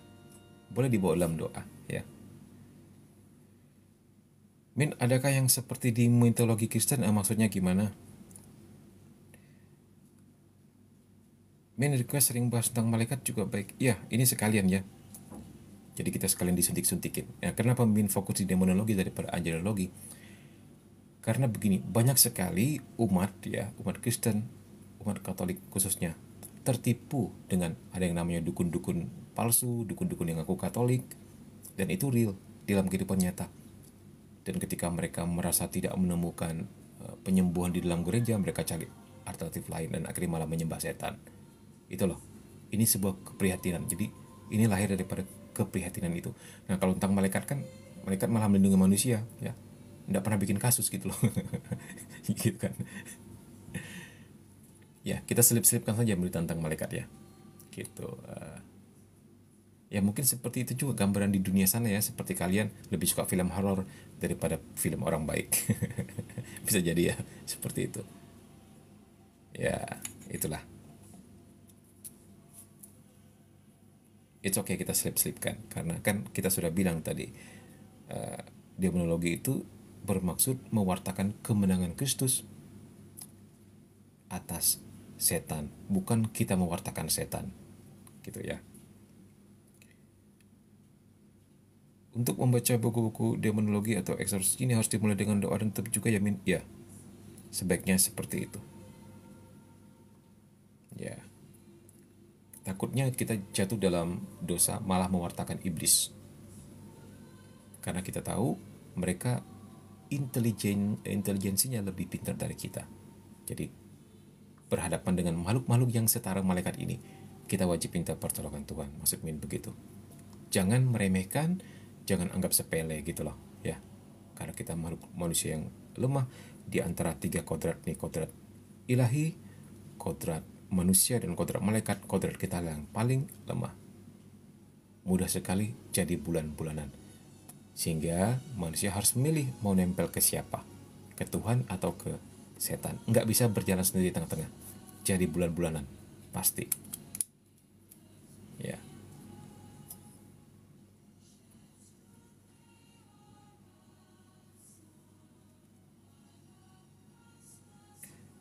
Dari kalau menurut Mimin, film horor itu boleh ditonton sebagai hiburan atau lebih baik nggak usah sama sekali? Itu sih tergantung ya, tergantung. Kalau kamu terganggu dan merasa nggak nyaman dan merasa nggak kuat, malah ketakutan sendiri, kepikir sebaiknya nggak usah nonton. Karena memang ada film-film horor tertentu yang memang dibikinnya pun pakai ritual juga ya, supaya bikin jadi serem, jadi melibatkan setan juga, itu melibatkan dukun dan sebagainya, didoakan bahkan filmnya. Nah, tapi untuk orang-orang percaya, untuk anak-anak terang seperti kita, ya, iman kita mengalahkan dunia. Kita tidak takut kepada dunia, kita tidak kalah kepada dunia. Kalau kita setiap keluar rumah berdoa, kalau kita melakukan hal-hal yang sederhana saja, maksudnya setia kepada perintah Tuhan, 10 perintah Allah, 5 perintah gereja, nggak ada yang ditakuti anak-anak Tuhan. Bahkan setan takluk kepada kamu. Tonton sebagai hiburan, no problem. Walaupun filmnya mungkin sudah dibaca-baca ya, nggak akan bisa menyentuh kamu. Mimin sendiri kadang-kadang sengaja suka lihat di YouTube kesaksian-kesaksian, bukan film, kesaksian-kesaksian orang yang pesugihan, yang nyantet orang. Mimin pingin tahu, pingin mendalami lebih dalam lagi bagaimana cara mereka, pesugihan apa mereka lakukan, pergi kemana mereka, ke pohon atau ke gunung, gitu loh. Gitu ya. Tentu dalam hal ini punya tujuan supaya bisa share di sini. Selain tentunya juga dari pasien-pasien yang datang yang minta doa, kepada tim yang bisa bercerita, kita juga menambah pengetahuan tentang hal ini. Ya. Nah, tapi kalau di antara teman-teman ada yang merasa takut, ada yang merasa nggak nyaman, ya sebaiknya nggak usah tonton. Ya. Begitu ya teman-teman ya. Min, apakah umat awam bisa melakukan eksorsisme dalam keadaan darurat? Ya, seperti dikatakan Zenon. Lebih tepatnya deliverance kalau awam ya. Bahkan pastor yang bukan eksorsis pun, kita bilangnya bukan eksorsis, tapi deliverance. Yang bisa melakukan eksorsis hanya pastor yang sudah dikasih tugas oleh uskup. Dan itu ada belajarnya, ya. Ada ritualnya, nggak bisa sembarangan. Nah, untuk pastor-pastor biasa, termasuk suster, termasuk bruder, termasuk awam, kita menyebutnya doa pelepasan atau deliverance. Begitu. Ya, tetapi kadang-kadang umat nggak mengerti kedua beda ini karena terpengaruh film-film ya. Ketika dia menyebut awam melakukan eksorsis, kita sudah tahu lah maksudnya deliverance gitu ya.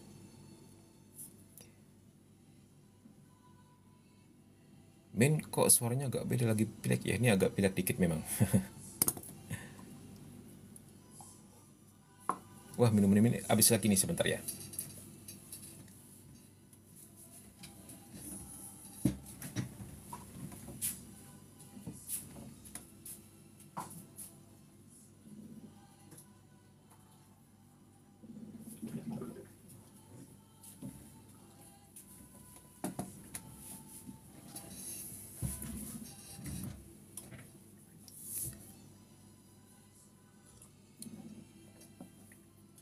Ya, seperti yang dikatakan Zenan ya. Buku misalnya Romawi Eksorsis itu khusus dan memang dipegang keuskupan atau Romo Eksorsis aja setahu saya. Yes, that's right.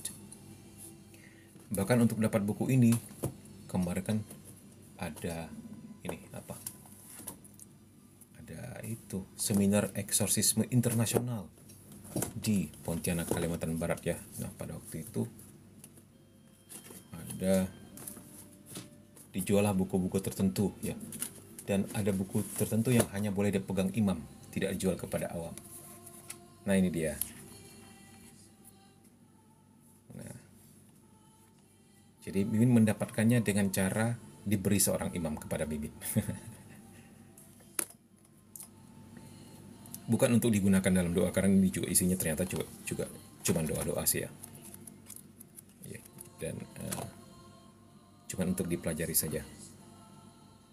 Jadi kita tahu apa sih yang doa-doanya para eksorsis begitu. Nah, tetapi maksud Min begini, ini bukan ditentukan oleh Roma. Buku ini tidak boleh dipegang oleh awam. Ditentukan oleh Romo Jose-nya, maksudnya begitu. Nggak tahu tujuan dia apa gitu loh. Ya. Apakah isi doanya keras atau gimana ya? Tapi memang itu pesannya pada waktu itu. Ini kamu jual ke ini ya, para imam jangan ke awam gitu bilangnya. Tidak dalam arti strict seperti Vatikan mengatakan tidak, awam tidak boleh pegang buku ini, nanti dosa gitu lah, bukan dalam arti seperti itu ya. Apa ini sebentar ya, lapis non eligible setting not now.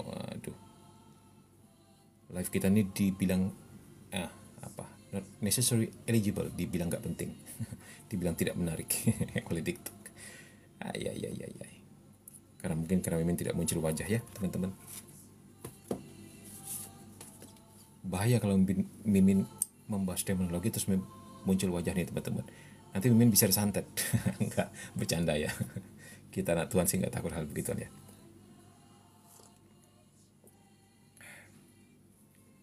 Mesti tampilkan wajah Min. Nah ini wajah Yesus sudah nih, sudah tampil nih. Ini wajah Yesus. Ini wajah setan. Spill Min doa-doanya. Doanya bahasa Inggris juga. Kita lihat aja bentuk-bentuknya ya. Seperti ini. Apa ya? Ini juga kopian. Aslinya punya Mimin kasih ke pastor muda.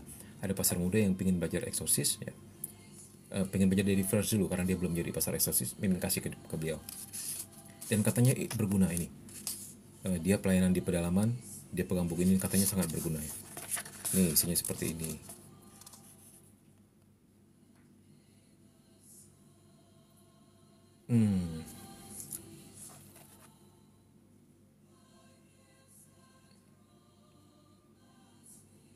Puji Tuhan sekarang yang view mulai banyak, Min. Puji Tuhan ya. Dulu masih belasan ya. Puji Tuhan. Nah ini ya, inilah begini-begini. Kita cek ya teman-teman. Gimana nih bahasa Inggris, ngerti nggak nih? Atau kita lihat daftar isinya aja. Nah, seperti inilah. Prayer to break seals and consecration. Doa untuk memutuskan, menghancurkan, mematahkan seals. Tahu apa itu seal? Segel. Ya. Dan consecration. Nah ini untuk yang tadi nih, yang pernah perjanjian darah dengan setan dan pernah mengkonsekrasikan hidupnya kepada iblis. Ini doanya. Kayak gini. In the name of Jesus, I break the seal around you and the consecration upon you. Dalam nama Yesus, saya patahkan segel, kutukan apapun itu terhadap engkau dan hal-hal yang konsekrasi terhadapmu.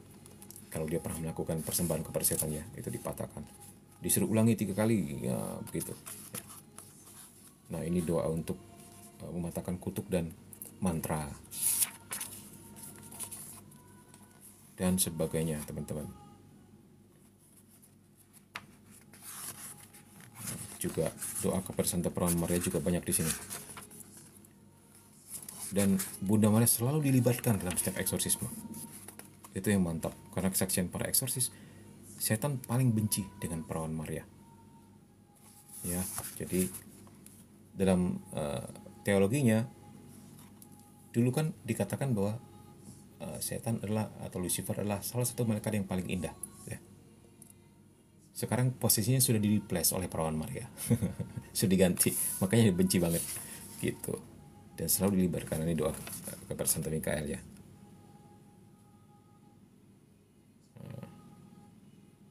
Ini yang akan kita doakan nanti di belakang. Santa Mikael malaikat agung, belalah kami terhadap kejahatan yang berusaha menjebak kami, menjebak keselamatan jiwa kami ya. Pimpinlah kami untuk membangun our spiritual life. Oh ini beda dengan doa Santa Mikael biasa ya. Ini juga ada di sini. Tuh banyak. Nah ini dia Marian prayer. Yang dikatakan apa? Mama Nini. Min, Marian prayers apa tuh Min? Ini doa-doa kepada Santa Perawan Maria ya. Tuh.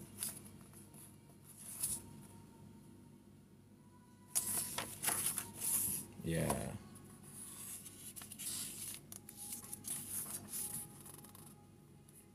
Ini lebih ke doa-doa untuk ini, doa-doa untuk itu gitu. Tapi buku ini pernah kita bahas dulu, terutama bagian belakangnya, paling belakang.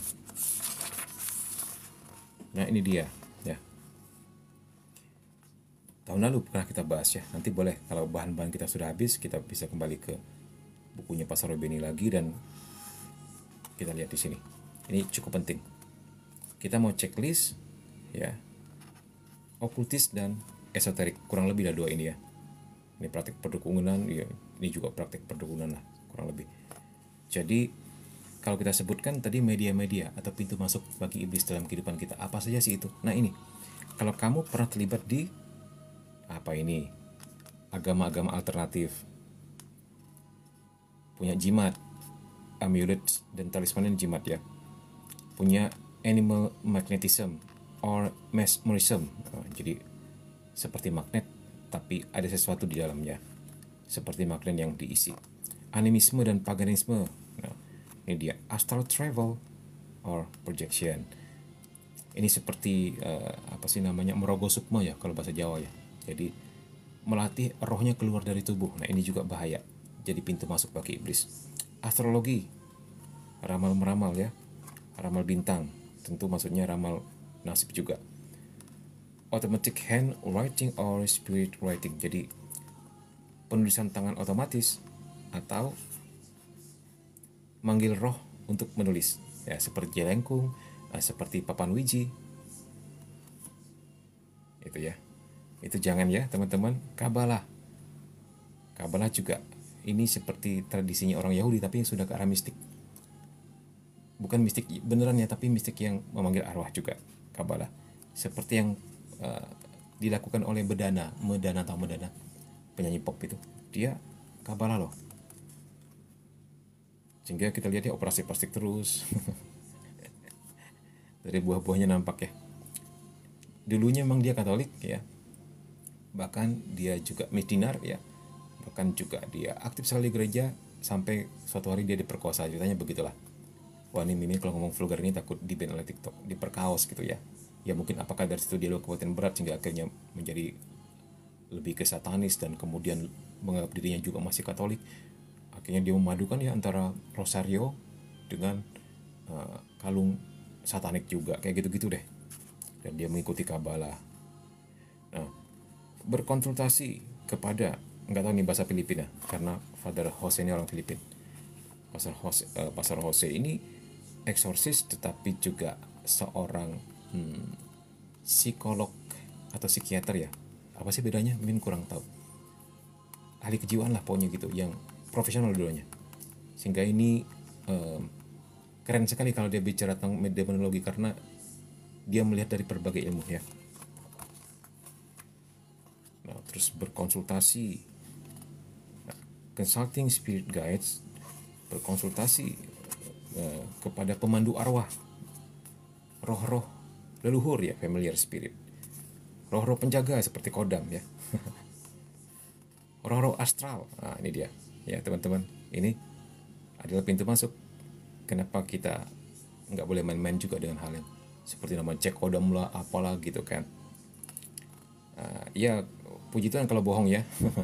Kalau beneran bisa kena kultus ya, seperti sekte begitulah. Nah ini masih banyak lagi ya, ini boleh di screenshot. Nah nanti bisa dibahas sendiri, di translate sendiri. Psikiater setahu saya dokter kejiwaan memang harus sekolah kedokteran. Oh gitu ya.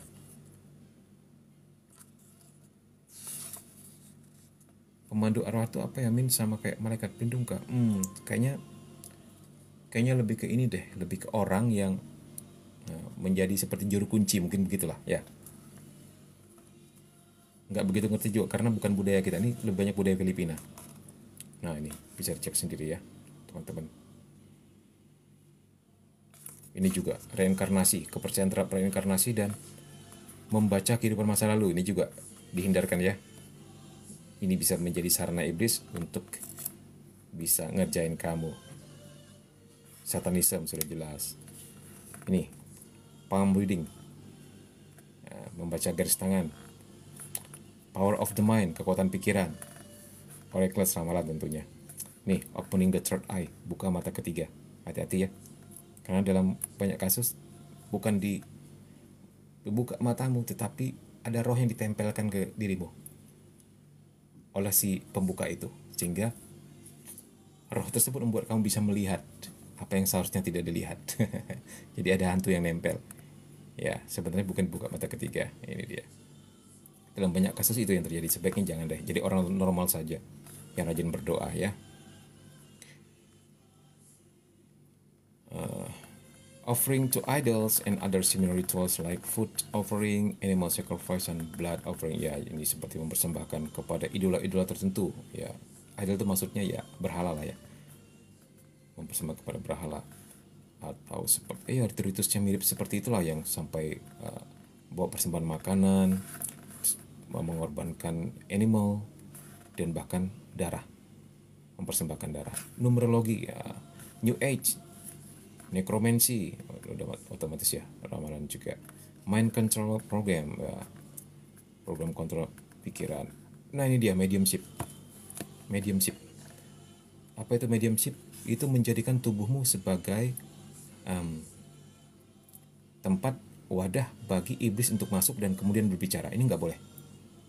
Seperti yang dilakukan apa? Seperti dilakukan itu terkenal seperti Diary Sarah, Jurnalisa, itu nggak boleh. Ya. Jadi mereka itu sebenarnya habis di bulan-bulanan iblis, ditipu tanpa mereka sadari.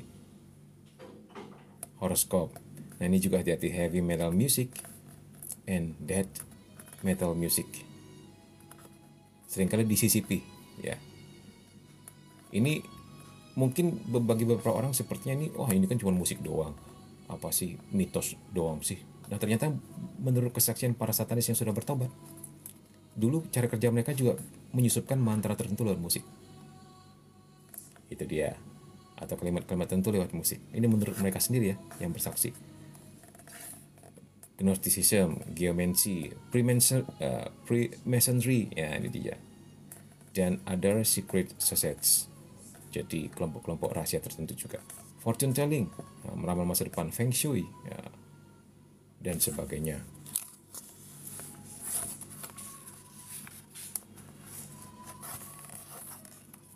Banyak orang-orang yang percaya sama spirit guide dikiranya itu malaikat pelindung. Nah ini dia, bahaya. Ingat saja ya, kalau yang bukan Tuhan udah pasti hal yang lain, karena manusia tidak akan sepower itu kekuatannya untuk bisa bertindak di alam roh dengan hal-hal yang mustahil. Manusia nggak akan sekuat itu. Ada kuasa lain yang bekerja, dan itu tentu bukan Tuhan. Jadi hati-hati saja kalau mereka bilangnya spirit guide, keren ya namanya nyebut spirit guide, padahal si iblis. Apalagi namanya energi, hati-hati. Tenaga dalam, hati-hati.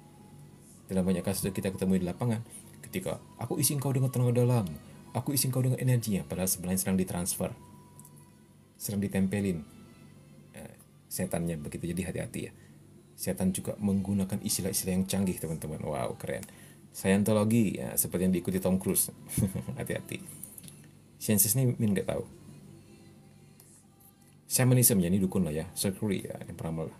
Spell casting ya, peramal mantra lah. Casting curse seperti di Evil Eye. Evil Eye ini seperti sebuah orang yang tiba-tiba menembakkan mantra kepada kamu. Mengutuk lah, intinya seperti itu, tiba-tiba mengutuk. Nih, apa? Spirit of the glass and spirit of the coin. Nah, ini juga tidak boleh. Roh gelas, roh koin ya. Nggak tahu nih, sepertinya di barat ini ya, apa? Atau di Filipina mungkin marak begitu ya. Di Indonesia kan kita jarang temuin. Kita kan taunya apa? Jalangkung, dukun santet, hal-hal seperti itu. Bertanya kepada roh itu jangan, tidak boleh. Nah, seperti mengundang arwah leluhur katanya, itu hati-hati. Ya. Karena yang datang adalah makhluk yang menyerupai ya. Kalau ditanya leluhur kamu siapa? Leluhur kami adalah para kudus di surga, gitu aja. Ya, leluhur itu harusnya didoakan, bukan dipanggil, dimintain nomor, dimintain untuk berantem, minta untuk melindungi, enggak. Bukan seperti itu. Kita nggak tahu pasti gimana nasib leluhur kita, jadi doakan. Puji Tuhan kalau mereka sudah berada di surga, kan begitu. Bukan dipanggil-panggil untuk melakukan tugas tertentu ya. Spiritism ya, itulah spiritism ya, perdukunan lah. Intinya berkaitan dengan dunia-dunia astral. Ini dia. Tarot card reading. Baca kartu tarot, hati-hati ya. Terutama biasanya orang yang baca kartu tarot tuh udah melakukan ritual dulu sebelumnya. Kalau biasanya dia tidak akan menjadi begitu spesial kalau sekedar main-main kartu biasa. Tebakannya biasanya nggak akan atau ramalan nggak akan mantep. Ini menurut kesaksian dari si pelaku sendiri sebelum bertobat. Karena pernah kita tangani, mungkin pernah dengar cerita bintang ini, kita nangani anak yang meramal pakai kartu tarot. Nah ternyata dia sejak SMP ritual. Ya, dia Katolik tapi neneknya bukan non Katolik. Nah karena dia tinggal dengan neneknya, jadi dia ikut agama neneknya ketika SMP dulu. Nah tiap malam ritual. Jadi dia simpan seperti gelas atau mangkok putih di sudut kamar setiap malam. Nggak tahu doanya apa, intinya minta penjagaan. Nah ternyata neneknya meninggal dengan cara yang mengenaskan juga ya. Kasian juga itu. Jatuh ke sungai dan hanyut. Mayatnya ditemukan beberapa hari kemudian. Dia hampir juga sebelum akhirnya dia kembali kepada Katolik ya. Nah ketika doakan dia kerasukan. Ini ya, semua setannya keluar. Dia sendiri lihat, dia sendiri bersaksi pada waktu itu. Jadi Mimin nggak tahu berapa sih jumlah kartu tarot itu. Jadi roh-roh yang ada dalam di situ mewujud semua. Misalnya jumlahnya 72, 72-nya keluar semua pada waktu itu. Ini waktu kita mendoakannya menyeramkan ini. Karena setahu dia sudah simpan kartu tarotnya di lemari dan disusun rapi. Nah kita doakan ya. Ketika kita cek ke atas, ya, ketika dia sudah usai kita doakan ya udah siuman. Kartu tarotnya bisa berantakan di dalam lemari. Padahal nggak ada orang ke kamar dia. Ini juga ya salah satunya. Jadi media ya. Trans channeling, hati-hati ini. Ini mirip mediumisasi ya. Jadi channeling ini seperti menjadi penyalur ya. Yalah, menjadi penyalur lah. Kalau mediumisasi kan orang yang disalurkan. Nah, yang dijadikan objeknya. Nah, kalau trans channel ini pelakunya. Dia yang bikin orang jadi medium tersebut bisa kerasukan. Ya. Transcendental meditation, hati-hati. Meditasi transcendental. Meditasi yang paling aman adalah yang menyerukan nama Yesus. Yesus. Yesus. Ya, itu meditasi yang paling aman. Nggak ada yang berani dengan nama itu. Ya, jadi meditasi pun mesti hati-hati teman-teman. Use of wands, menggunakan tongkat sihir, apalagi.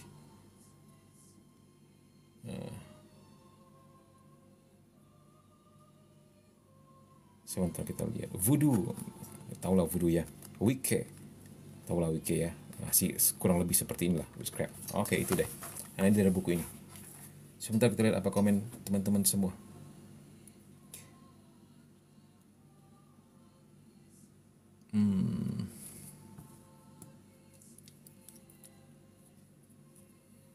Sians itu pegangan tangan manggil arwah itu Min. Mungkin kalian lebih tahu ya, Min nggak tahu itu. Mungkin ya. Mantap lah. Mendengar tarot card reading jadi keinget film horor tarot. Biasanya pembaca tarot itu terhubung dengan batu mulia atau kristal. Nah, begitu ya, Min kurang ngerti. Tapi itu cerita yang kasus yang kami tangani ya, seperti itulah.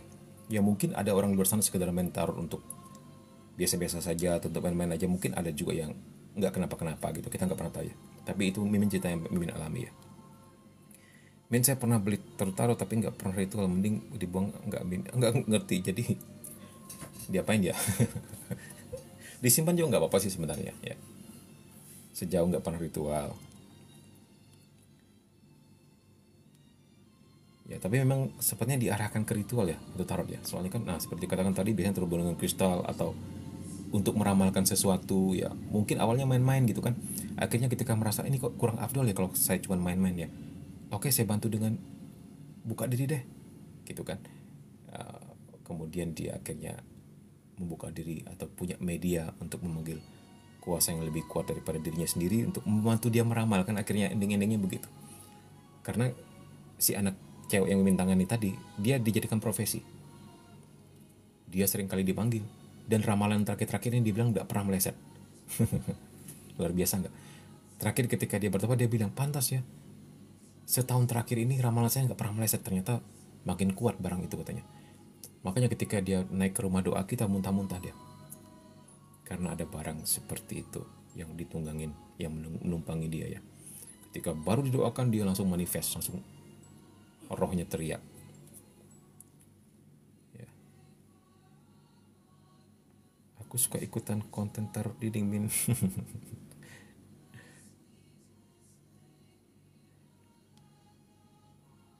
Oke. Kalau tarot standar ada 78 seingat saya gitu ya. Min, yang pertama dong mau screenshot. Yang mana? Sebentar. Pernah sih Min buat VT-nya, coba dicek aja di Deliverance. Ya, nih, screenshot dulu.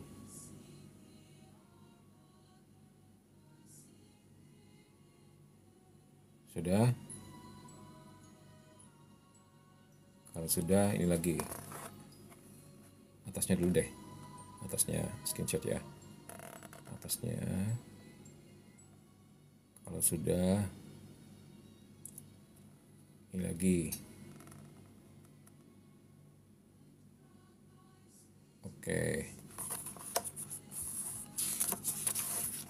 Ini terakhir.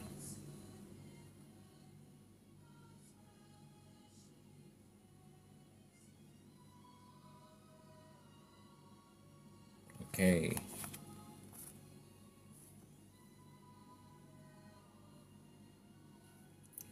Min belajar NLP, Neuro Linguistic Programming, aman gak sih? Min nggak ngerti apa sih itu ya. Min kurang update ya. Ya semoga aman-aman saja ya. Terus dari Corintius, aman sih seharusnya ya. Menurut saya sih nggak bertentangan sama iman Katolik. Ntar dia mencari tahu apa itu ya teman-teman. Jempol Min kenapa Min? Kenapa jempolnya? Oh ini tadi kan latihan kur sebelum ini. Min kan pemain musik ya. Jadi Min tulis catatan-catatan di partitur itu, jadi pakai spidol ya kena deh. Oke nih teman-teman, ternyata sudah jam 12. Ya ternyata kita nggak selesai juga sampai di sini ya. Sampai di sini deh. Kasih titik dikit deh. Ya. Terima kasih atas kehadiran teman-teman. Jangan lupa nantikan hasilnya di YouTube ya. Tentu ini akan muncul beberapa hari kemudian karena ada beberapa video, mungkin 6 atau 7 video lagi yang belum Mimin upload ya. Jadi ini nunggu antrian terakhir deh. Karena kemarin ya banyak bepergian, banyak pelayanan ke pedalaman sehingga nggak berkesempatan untuk upload. Jadi nantikan uploadan ini ya nanti di YouTube Komsah KKSM.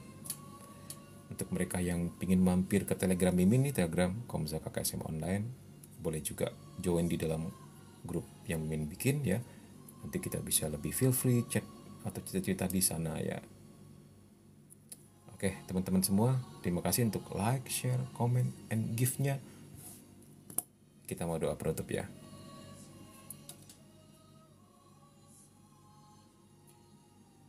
Siapkan hatimu, kita mau doa penutup. Makasih Min, live-nya lebih bermanfaat daripada live cek kodam.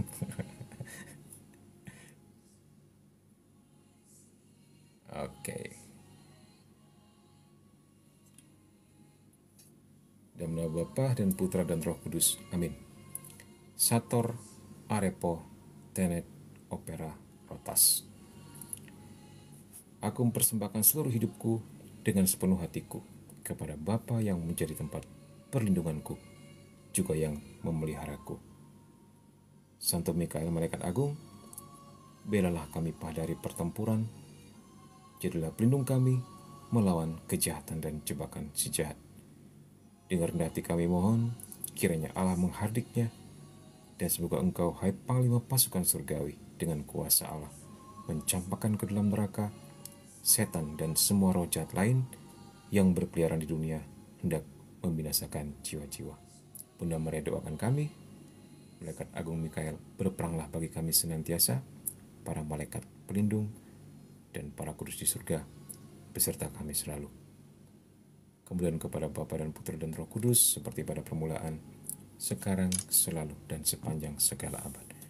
Amin. Dalam nama Bapa dan Putra dan Roh Kudus. Amin. Crux sacrasit mihi lux. Oke, doa Santo Benedict ya. God bless you all. Kita akan bertemu lagi minggu malam. Minggu malam ini bisa nggak ya? Oh, nggak bisa. Ini minim pelayanan ke ada orang kerasukan di daerah Singkawang. Ada 2 rumah yang minta doa. Jadi Sabtu pagi Min pergi dan mungkin nginap semalam. Minggunya pulang. Kalau nggak kesorean ya kita ganti Senin malam ya. kita katekisme gereja Katolik atau teologi, sementara setiap malam Jumat kita demonologi. Oke. Thank you yang sudah kasih giftnya ya. God bless you ya. Tuhan berkati, sehat-sehat semua. Ada nona suster, yang mana nona susternya? Salam ya suster ya. Terima kasih Rainbow atas ikan pausnya, luar biasa. God bless you, sehat selalu. Ya, mungkin minggu malam kosong ya, mungkin. Kayaknya sih memang ya. Mungkin ini kecapean ya. Oke, God bless you. See you.